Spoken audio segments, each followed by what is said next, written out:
My last significant romantic relationship ended just over 10 years ago. And the last time I went on a date was 8 years ago. I don't have kids. I don't hang out with women. I basically just work all the time. No drama, no headaches. And I just keep busy. A couple months back, the dean asked me why I teach so many classes because I don't need the money. I volunteer for the Forest Service on the weekends for free, and I mentor kids at the community center one night a week. Used to be Tuesday, now it's going to be Wednesday because I'm not. I have class on Tuesday night, and I don't have class on Wednesday. I do it for a sense of purpose and a way to measure what I do with my time. To have somewhere to go, somewhere to be, people who need me and appreciate me without the drama and manipulation and gaslighting that I used to get from women when I was dating. I heard a lot of things over the years about my flaws and shortcomings when I was in the best shape of my life. I was 30 years old. I could run a 5 minute mile. I was 187 pounds. And the woman I was seeing at the time said that I was never going to be good enough for her. I was never going to be anything. And I realized at that point that there was no point in doing all of that work just to break even, just to have a girl say, "Oh well, you'll do." I tried for a little bit after that and met this one girl from 10 years ago that seemed to like me for me, but her parents hated me, and now uh, I don't even know if she even thinks about me or cares. So for 10 years, it's been me and the dog, me and class, me and work. I started working on the mountain 8 years ago. I started helping at the community center 2 years ago. And I find that I enjoy the things that I do, and I like it because it's voluntary. I mean, when a couple of weeks ago they asked me on the mountain to go do this extra, I'd already done trail recon on one trail, and they asked me to go do another, and I said, I don't feel like it. And they're like, really? Can't you do it? And I'm like, what are you going to do? Fire me? I'm a volunteer. If I hadn't been here, nothing would have been done today. So I did it the next week, and that was the week the hurricane came here to Vegas and flooded out the roads up there. So now nobody can do trail recon. Sometimes I don't show up to the community center, and which is funny because some of the kids are like, "Where were you? We missed you." Like I wasn't there last week because we had a meeting that went till 8 o'clock for one of the classes I'm teaching because there's some changes to it. And there were several adults who worked there, and some kids were like, "Where were you? We missed you. It wasn't fun without you." And I'm like, "Kids don't think I'm fun." I mean, these are teenagers. Teenagers have a different standard and expectation from me than adults seem to. I'm actually pretty popular with teenagers and with women over 60. Oh, and men over 62, I guess. But um, and really, what this the key to this, the linchpin to this, is that I like myself. 10 years ago, in May of 2013, I spent a week in Alaska, and I spent it alone. I was still technically, I guess, seeing the girl that I was with at the time, but I hadn't seen her for a couple of weeks when I went, and I would never actually see her again. Because of the way Alaska is, because I'm a cheapskate and have a super old phone, it was even older then. I didn't have service for most of the time, and I spent most of the time driving around listening to a CD I'd burned and brought with me, and sightseeing and hiking and panning for gold and things I wanted to do that were on my bucket list that were only possible in Alaska. And I realized after a couple of days there being alone that I liked myself, because if I didn't like myself, then it would have driven me completely nuts to have to be alone. So the real key is if your life is not going to turn out the way that you were hoping and planning, then you need to like yourself, or you will not be able to be alone. And the simple fact of the matter is most people actually are going to live alone as they push for AI after quarantine, with Chat GPT and all sorts of other things coming down the pike with online dating and apps and all this. It's much more likely that men will live and die alone. And some women will too, not for the same reasons. They'll end up that way because they had expectations that exceeded their ability to achieve those expectations for who they wanted in a mate, and they will end up aging out of the optimal age bracket to find someone and get married and end up lonely with dogs or cats or roommates. Um, so a lot of people, I think, are going to end up alone. So the real key then is to become somebody that you like, to like yourself. A lot of people make decisions that lead them to have, they won't say they regret it. They'll just have things that they would like to change or things they're not proud of that they don't discuss. I have one of my close friends is a former sniper, and he asked me once when we were camping back in 2013, right about now. He said, "How do you sleep well at night?" I said, "I have a clear conscience." The things that I would do differently with my life are things that I did incorrectly because the information I had was either incomplete or inaccurate. The decision was correct based on the information that I had. It's just the outcome didn't happen the way I was hoping because the information was bad. Not attempting and not succeeding may look the same in the end, but they take very different paths. And I have failed to achieve certain things in life, not for lack of attempting, but for lack of cooperation from other people. Now, because I made what I consider to be good decisions, maybe not always the best or the loftiest of them, I can answer with a clear conscience for my comportment in most of those circumstances. And I think that's what you need to learn how to do. You need to make decisions where you can live with them. You need to decide to do things that you can see yourself doing and live for yourself. And I don't mean like in a hedonist, self-serving, narcissistic way. I mean in a way where you are at peace with the decisions that you made, that you try to be the very best person that you can be, regardless of how it turns out. Now, there are a lot of people who resent me for this. They have gone along to get along or gone along to get ahead. And as a consequence, they have sold themselves and become different people in order to fit in or in order to get gain. And I am well known and sometimes, I guess, in certain circles respected because I hold my ground and I hold true to the things that I believe. I made decisions a long time ago. It was in high school that I was going to be a certain kind of a person. Every now and then I need a reminder of how I got there or what it is that I actually stand for. And back at the house, I'm trying to point over my shoulder. I bought some apothecary weights, and so in the apothecary set is this little token that's 2 scruples.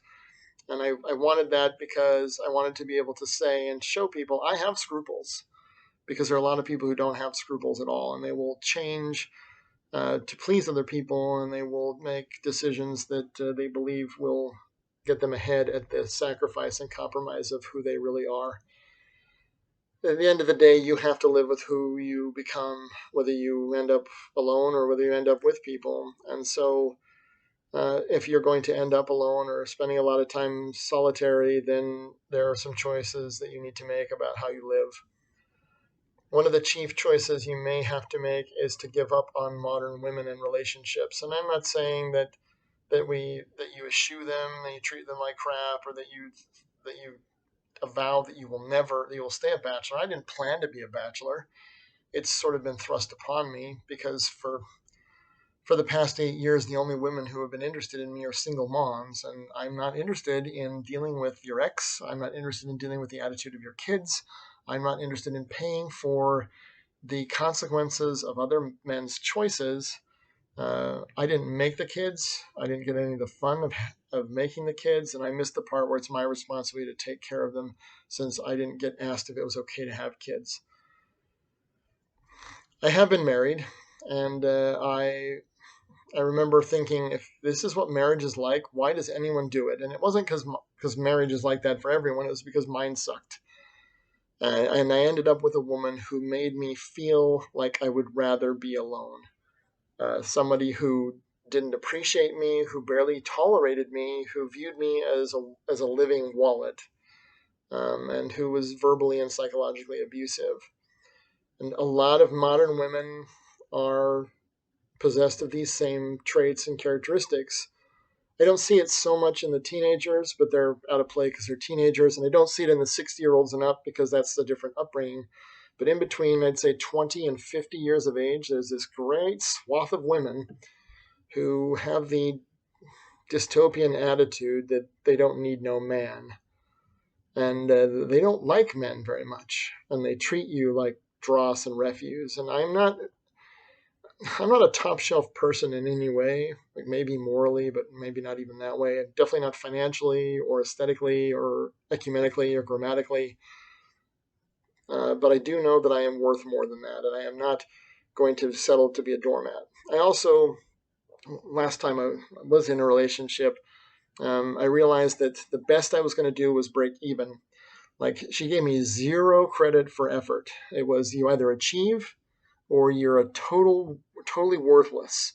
And so the best I was going to do was break even. I had to do everything perfectly all the time, and then I wouldn't get applause or appreciation. I would get, good, you did what I asked you to do. And I was not going to work my keister off just to break even. I live in Vegas. Nobody goes into a casino and goes, gee, I really hope that I walk out with the money I went in with. They go in there trying to win. And maybe a casino is a bad analogy because you have to take from somebody else, and I'm not interested in taking, but I do want it to be greater than with somebody rather than give and take where I give and she takes, because that's what my ex-wife did. And that's what most women have treated me like. There are some exceptions, but now none of them even acknowledge I exist. For the past 12 years, I've been teaching college classes, a mix of biology and chemistry, because my degree is in biochemistry and the department doesn't really know what to do with that since we don't have biochem classes. So I teach some biology and some chemistry and fill in the blanks. I take as many classes as they'll give me because I know that there's a chance that I can make a difference in those kids' lives. Now, there are a lot of women in those classes, and I can tell you without exception, not a single one of them seems to really give a flying pinwheel that they ever met me. I don't have, generally speaking, women who sidle up and smile at me unless it's with an ulterior motive, hoping they will get better treatment, a better grade, or some sort of accommodation because they're flirting with me. I've learned over the years that if they really liked me, they would contact me after the class is over. They know where my office is. They have my email. It's my work email.